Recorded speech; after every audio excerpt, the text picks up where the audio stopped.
नमस्ते अस्तु भगवन् विश्वेश्वराय महादेवाय त्र्यंबकाय त्रिपुरान्तकाय त्रिकाग्निकालाय कालाग्निरुद्राय नीलकण्ठाय मृत्युञ्जयाय सर्वेश्वराय सदाशिवाय श्रीमन् महादेवाय नमः। रामाय रामभद्राय रामचन्द्राय वेधसे रघुनाथाय नाथाय सीताया पतये नमः।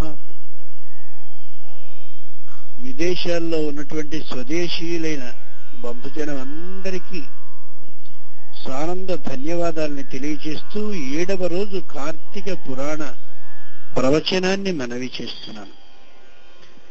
పద్మపురాణం, స్కాంద పురాణం అనే 2 పురాణాల్లో ఉన్నటువంటి కార్తీక పురాణంలోని 7వ భాగం అజామిళుడనే పేరు కలిగిన అతని వృత్తాంతాన్ని తెలియచేస్తుంది.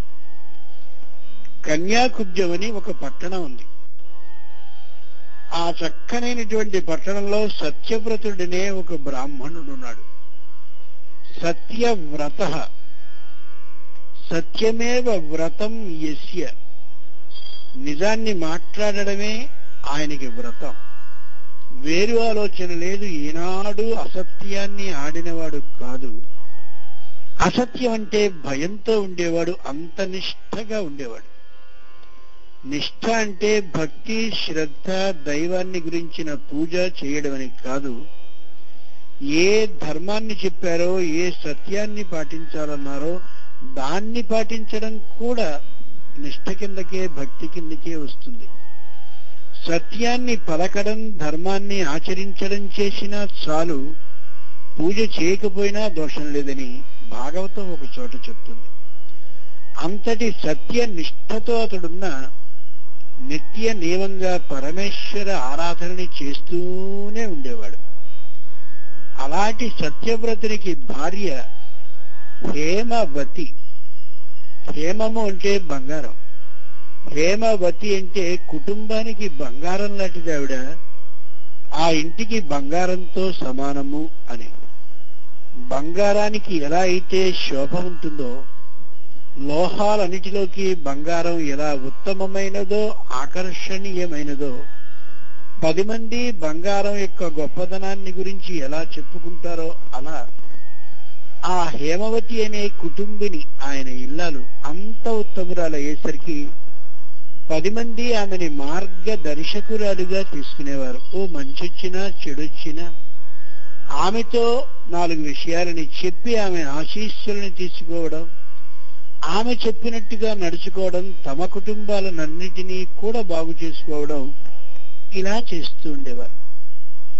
అలా ఉండడం ఎంత అదృష్టమో అని లోకంలో అందరూ అనుకుంటూ ఉండేవారు. సత్యవ్రతుడు, హేమవతి అనే ఇరువురు పూర్వకాలంలో పిల్లలకి పెట్టుకునే పేర్లు, తల్లిదండ్రులు పెట్టేటటువంటి పేర్లు సంపూర్ణమైన అర్థవంతాలుగా ఉండేవి. వాటికి అర్థం ఉండేది.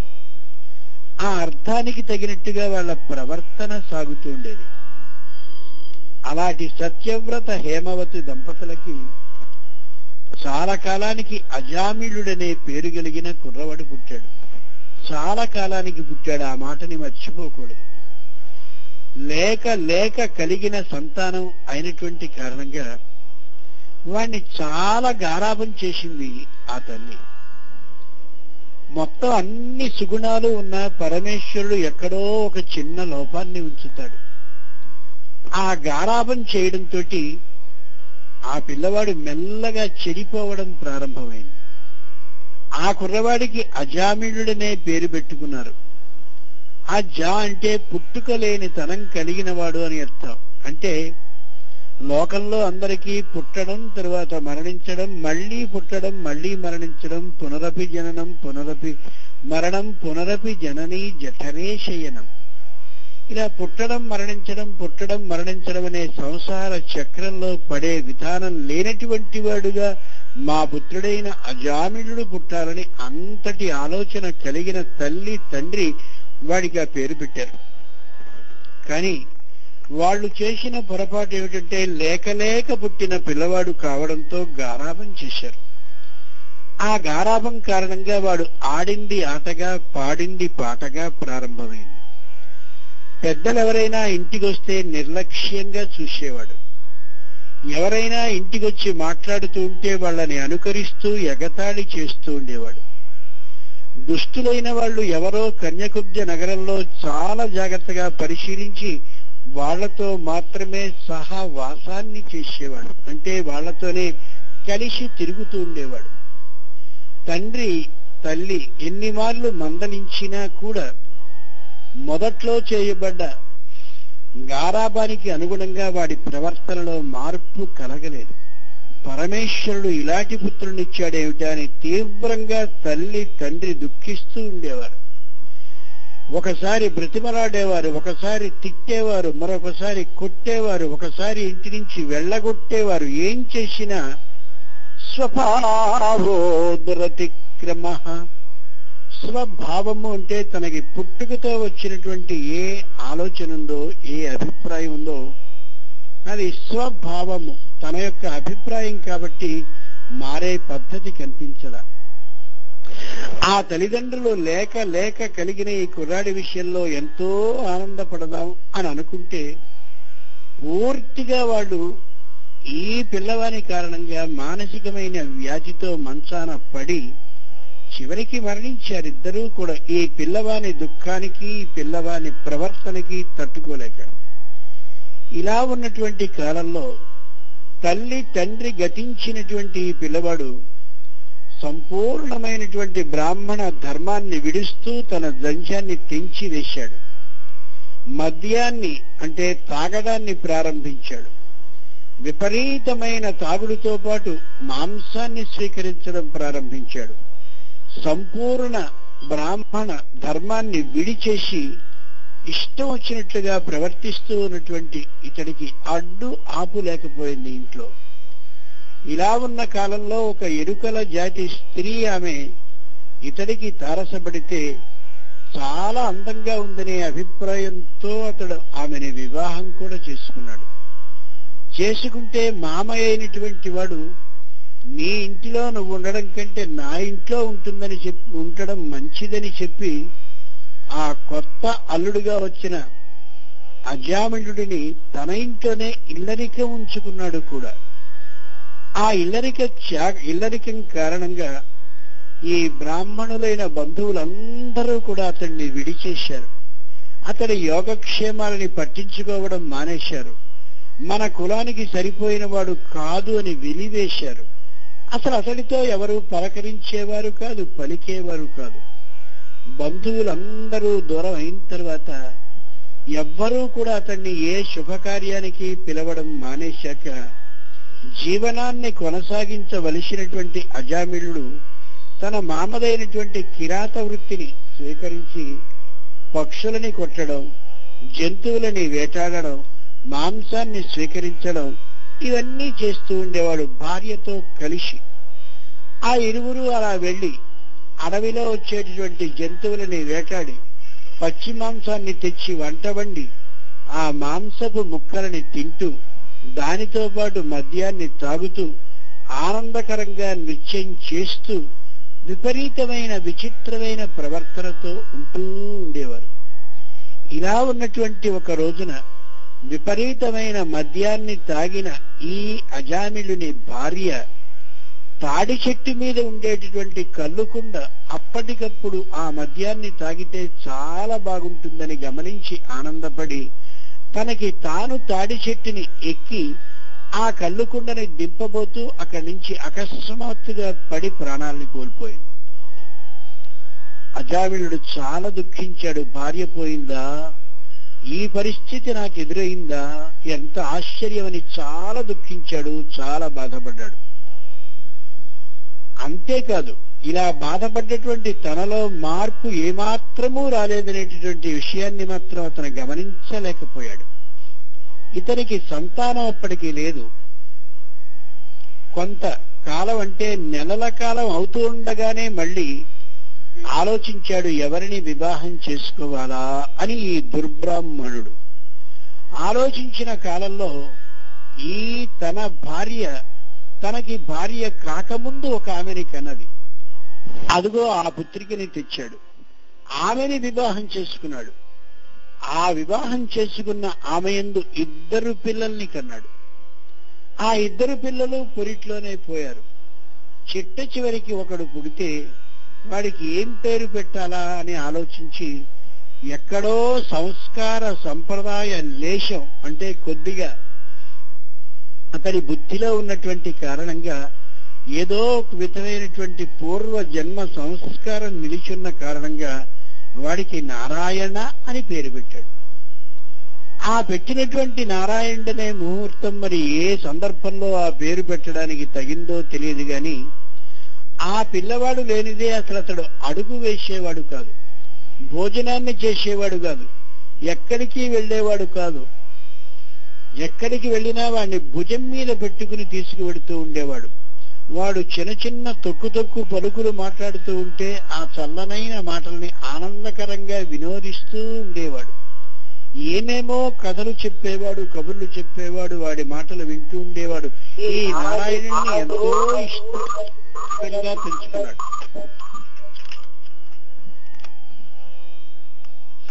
అలా పెంచుకున్నటువంటి నారాయణుడిని ప్రతినిత్యము తన వెంట తిప్పుతూ ఉండేటటువంటి సందర్భంలో కొన్నాళ్ళకి అజామిడికి భయంకరమైనటువంటి వ్యాధి శరీరంలో ప్రవేశించింది. సత్తువ పూర్తిగా పోయింది. ఏం చేయాలో తెలియని స్థితి వచ్చింది. బుద్ధి పని చేయడం లేదేమో అనే భయం కలిగింది. కాలు చేయి కూడా గడపలేనటువంటి స్థితిలో ఉన్నటువంటి ఆ సందర్భంలో వీడికి సమయం ఆసన్నమైందని గ్రహించినటువంటి యమదూతలు ఇతడి దగ్గరికి స్వయంగా తాము పాశాలని అన్నిటినీ పట్టుకుని యముని యొక్క ఆజ్ఞ అయిన కారణంగా వచ్చారు. వాళ్ళని చూస్తున్న అజామిళునికి ఒక విధమైన మానసిక భయం కలిగింది. తానికి మరణించబోతున్నాననే దుఃఖం కలిగింది. ఒక మానసికమైన ఉద్వేగం వచ్చింది. అన్ని వైపులా ఒకసారి ఆలోచించి చూసి తనకి కష్టం వస్తోందనే యథార్థాన్ని సంపూర్ణంగా గ్రహించి నారాయణ వాళ్ళ అబ్బాయిని పిలవాలనే అభిప్రాయమే తప్ప శ్రీమన్నారాయణుని స్మరిద్దామనే ఉద్దేశం కానే కాదు. కేవలం వాళ్ళ అబ్బాయిని పిలవాలి, నాకు భయం వేస్తోంది కాబట్టి పిల్లవాడా నన్ను రక్షించనే ఉద్దేశంతో వాడిని పిలవాలని ఊహించి వాడు చిన్న వయస్సు వాడే అయినా ఒక తోడు కావాలనే అభిప్రాయంతో వెంటనే ఆ కుర్రవాడిని పిలిస్తే గబగబగబగబా వచ్చాడు. వచ్చి అక్కడ చూశాడు. అప్పటికే తండ్రి గతించాడు.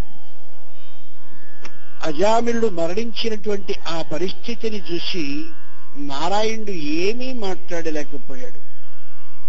ఎప్పుడైతే అజామిళుడు మరణించాడో యమదూతలు అక్కడ ఉన్నటువంటి ఆ సందర్భంలో యమదూతలు పట్టుకుపోబోతే విష్ణుదూతలు వచ్చి వీడు మాకు సంబంధించినటువంటి ఆస్తి, మరణించే సందర్భంలో నారాయణ అన్నాడు కాబట్టి మేం వీడిని పట్టుకెళ్ళాలి తప్ప యమలోకానికి పట్టుకు వెళ్ళగలిగిన అధికారం మీకు లేదని వాదాన్ని చేసి వైకుంఠానికి ఈ అజామిళుని యొక్క అమోఘమైన జీవ రూపాన్ని తీసుకువెళ్లారు అనేది ఈనాటి కథ. దీనికి అంతరర్థాన్ని ఆలోచిద్దాం. మొత్తం కథని మాత్రమే అలా పైన వింటే మహాపాపాలని చేసిన, సంపూర్ణమైన మద్య మాంసాలని స్వీకరించిన, సాక్షాత్తు తన కూతురినే భార్యగా చేసుకుని ఆమె యందు పుత్రుల్ని పొందిన, చిట్ట చివరికి ఒక్కసారి నారాయణాని గాని అన్నట్లయితే బ్రహ్మాండమైన వైకుంఠలోకమే వచ్చేటట్టయితే జీవితంలో ఈ పూజలెందుకు, పురస్కారాలెందుకు, ఈ దీపారాధనలెందుకు, నైవేద్యాలెందుకు, అర్చనలెందుకు అనే అభిప్రాయం ప్రతి వ్యక్తికి కలగక మానదు. మరి ఏమిటి దీనిలోని విశేషం? ఇలాంటి కథలని రాస్తే ప్రతి వారికి వేరు విధమైన ఆలోచన రాదా అని మనకు అనిపించడం నిశ్చయం, యథార్థం కూడా. కానీ దీని అర్థం అది కాదు. ఏ నారాయణ అనేటటువంటి నామం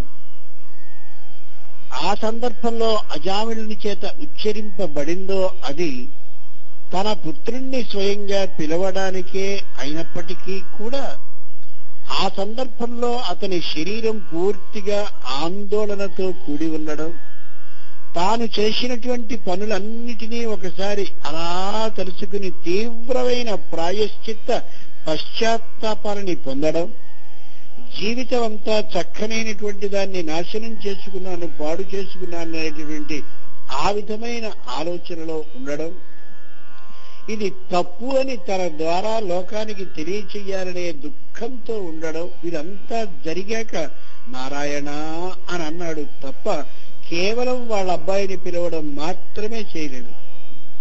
అంటే ఏమన్నమాట, మనకి తెలియకుండా దురదృష్టవశాత్తు ఏవైనా ఇట్లాంటి దోషాలని కాని చేసి ఉండి ఉన్నట్లయితే బాగా జాగ్రత్తగా శ్రద్ధగా ఆలకించాలి.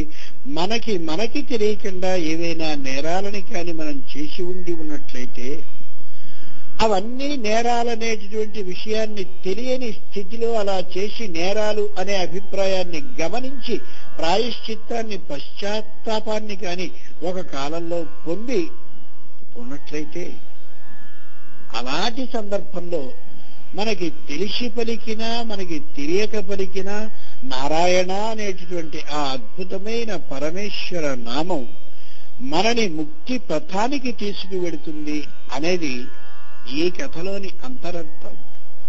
అలా అని చెప్పి అజామిళులా పూర్తిగా చెడిపోయి చిట్ట చివరికి ఒక రోజున నారాయణ అని గాని అన్నట్టయితే మోక్షం వస్తుందని కార్తీక పురాణం చెప్తోంది. కాబట్టి ఈ రోజు నుంచే పూర్తిగా పాడు చేసుకుని జీవితాన్ని అప్పుడు నారాయణ అందామనేది దీని అభిప్రాయం కాదు. తనకి తెలియకుండా తాను పాడైపోయి చివరికి పశ్చాత్తాపాన్ని కలిగి అప్పుడు కూడా నారాయణ విశేషాన్ని తెలియక గాని అలాంటి స్థితిలో నారాయణ నామాన్ని ఉచ్చరిస్తే మోక్షం వస్తుందని ఈ కథని విన్న తర్వాత మనం యథార్థంగా ఏది తప్పో ఏది సరి అయినదో తెలిసిన వాళ్ళం కాబట్టి మనం ఏ పరిస్థితిలోనూ కూడా తెలిసి తప్పు చేయకూడదని, ఆ చేయని పరిస్థితిలో మాత్రమే నారాయణ నామం మనకి సహకరిస్తుందని ఈ తీరుగా ఈ కథని అర్థం చేసుకోవాలి. ఇక్కడ పెద్దలు మాట చెప్తారు. విష్ణు సహస్రనామంలో అమోఘమైన శ్లోకము రహస్యాన్ని మనకి చెప్తుంది. ఆర్తా విషణ్ణాశిథిలాశ్చ భీతా ఘోరేషు చ వ్యాధిషు వర్తమానా సంకీర్త్య నారాయణ శబ్దమాత్రం విముక్త దుఃఖా సుఖినో భవంతి. ఆర్తా విషణ్ణా శిథిలాశ్చ భీతా ఘోరేషు చ వ్యాధిషు వర్తమానా. నారాయణ అనే శబ్దం ఆర్తుల్ని రక్షిస్తుంది, విషణ్ణుల్ని రక్షిస్తుంది, శిథిలుల్ని రక్షిస్తుంది, భీతులని రక్షిస్తుంది. అంటే ఏమిటి? ఆర్తులు అంటే ప్రస్తుతం కనిపించే బాధతో దుఃఖాన్ని పొందే వాళ్ళందరూ ఆర్తులు. పిల్లకి వివాహాన్ని చేశాం, దురదృష్టవశాత్తు ఆ అల్లుడు చెడ్డవాడని వివాహం అయ్యాక తెలిసింది. ఆ కనిపించే మానసిక వేదన ఏదైతే అర్థమవుతున్నదో అది కనిపిస్తూ ఉండే బాధ కాబట్టి ఆర్తుడు ఆ తండ్రి, ఆ తల్లి. ఆ భార్య కూడా ఆర్తురాలు. ఆర్తాహ వాళ్ళు నారాయణ జపాన్ని చేసినట్టయితే ఆ దుఃఖాన్ని తొలగించగలడు శ్రీమన్నారాయణ. విషణ్ణాః ఇందాకటిది తెలిసిన కనిపించిన బాధ అయితే విషణ్ణా అంటే కనిపించని బాధతో బాధపడుతూ ఉండేటటువంటి వాడు. కొంతమందికి శారీరకమైన అనారోగ్యం కనిపిస్తూ ఉంటుంది. పైకి వైద్యుడు చూస్తాడు, ఇదిగో ఈ విధమైన ఔషధాన్ని స్వీకరించు అంటాడు. ఆ ఔషధాన్ని స్వీకరించాం కాని తగ్గలేదు. అదే సందర్భంలో మానసికమైన మరో వ్యాధి ప్రవేశించింది. దానికి సంబంధించినటువంటి చికిత్స ఏదీ తెలియక ఆ వ్యాధితో బాధపడుతున్నాం. మళ్ళీ ఈ విధమైన బాధలు వరుసగా ఒకటికి ఒకటి చొప్పున వస్తుంటే ఎందుకు ఈ బాధలు పరంపరగా వరుసగా వస్తున్నాయో తెలియకుండా పడే ఆ కనిపించని బాధ ఏదుందో అదిగో అది విషణ్ణ బాధ. అటువంటి తెలియనటువంటి మానసికమైన బాధతో వేదన పడుతున్నట్లయితే శారీరకమైన బాధ కాని మానసికమైన బాధ కాని తెలియకుండా కాని విపరీతమైన స్థితిలో దుఃఖిస్తూ కాని పడుతూ ఉంటే ఆ విషణ్ణ స్థితిలో ఒకే ఒక్క ఔషధం విషణ్ణా. ఆ స్థితిలో నారాయణ శబ్ద మాత్రం, నారాయణుని ధ్యానిస్తే ఆ శబ్దమే మనల్ని రక్షిస్తుంది. ఇక మూడవది శిథిలా. పూర్వ జన్మలో మనకి తెలియకుండా ఏదో ఒక పాపాన్ని చేశాం. ఆ చేసినటువంటి పాపం కారణంగా ఈ జన్మలో పుత్రుడు పుట్టాడు గాని తగినంత బుద్ధిమంతుడు కాలేదు, చెప్పింది వెంటనే అర్థం చేసుకోలేని స్థితిలో ఉన్నాడు. పూర్వ జన్మలో భయంకరమైన నేరాన్ని చేశాం. ఇదిగో అజామినుడు ప్రత్యక్షంగా మనకి కనిపిస్తున్నాడు. ఆయన సత్యవ్రతుడైన తండ్రి, తల్లి హేమవతి అయినా పుట్టుకతోటే దుర్మార్గపు లక్షణాలు కలగడమే కాకుండా కిరాత వృత్తితో బ్రాహ్మణ ధర్మాన్ని పూర్తిగా విడిచి కనిపిస్తున్నాడే. ఇదిగో ఈ తల్లిదండ్రులు పడ్డటువంటి బాధ శిథిల. అంటే భయంకరమైన పూర్వ జన్మలో వాడి చేత చేయబడ్డ పాపానికి అనుగుణంగా వాడు పుట్టి వీళ్ళకి మానసికమైన బాధని కలుగచేసి ఇద్దరి ప్రాణాల్ని బలిగొన్నాడు అజామిళుడు. అది శిథిలమైనటువంటి బాధ తల్లిదండ్రులకి. అటువంటి శిథిలావస్థలో ఉన్న తల్లిదండ్రులు సంకీర్త్య నారాయణ శబ్ద మాత్రం, వాళ్ళు నారాయణ స్మరణాన్ని చేసి ఇద్దరు అలా మోక్షానికి వెళ్ళారు. ఈ అజామినుడు మళ్ళీ ఆనందకరంగా తన పుత్రుణ్ణి మాత్రమే పిలుస్తూ నారాయణ శబ్దంతో ఉచ్చరించి ఇతడు కూడా విష్ణు దూతల చేత తీసుకుపోబడ్డాడు. భీతా, కొందరికి ఎందుకో మానసికమైన భయం హెచ్చుగా ఉంటుంది. ఈ పని చేస్తే ఏమవుతుందో, ఆ పని చేస్తే బాగుంటుందో, ఈ మాట అంటే ఏమవుతుందో, ఆ మాట అనకపోతే ఏమవుతుందో, ఇలా అనుక్షణానికి భయం భయం భయం భయం. అటువంటి మానసిక భీత స్థితిలో భయస్థితిలో ఉన్నవాళ్ళు సంకీర్త్య నారాయణ శబ్ద మాత్రం, నారాయణ శబ్దాన్ని గాని ఉచ్చరించినట్లయితే ఆ భయం తొలగుతుంది. ఇవన్నీ ఒక ఎత్తు. ఘోరేషు చౌవ్యాధిషు వర్తమానా, భయంకరమైనటువంటి వ్యాధులలో కొందరుంటారు. వాళ్ళకి శరీరంలో ఒక వ్యాధి ఉంటుంది. ఆ వ్యాధికి ఔషధాన్ని స్వీకరిస్తే తగ్గినట్లుగా అనిపిస్తుంది, కానీ మళ్ళీ అకస్మాత్తుగా మరొక అవయవంలోకి ఆ వ్యాధి ప్రవేశించి బాధని పెడుతూ ఉంటుంది. ఇటుపక్క నుంచి మళ్ళీ ఏదో చేద్దామనుకునేసరికి ఇంకొక వ్యాధి ప్రారంభమవుతుంది.